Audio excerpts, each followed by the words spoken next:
एते भूमिभारकाः एतेषां विरोधेन पूजा कर्म समारभेत।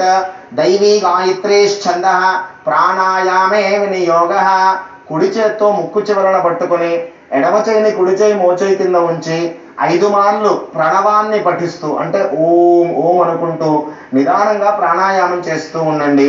ఓం భూః ఓం భువః ఓం శువః ఓం మహః ఓం జనః ఓం తపః ఓం సత్యం ఓం యో దేవః సవితాస్మాకం ధియో ధర్మాదిగోచరः ప్రేరయేత్తస్య భర్గస్తత్వరేణ్యముపాస్మహే బ్రహ్మభూర్భువస్సువరోం మమ అనుకుని ఆ మహాలక్ష్మీదేవికి వరలక్ష్మీదేవికి నమస్కారం చేసుకోండి. మమ అస్మాకం సహ కుటుంబానా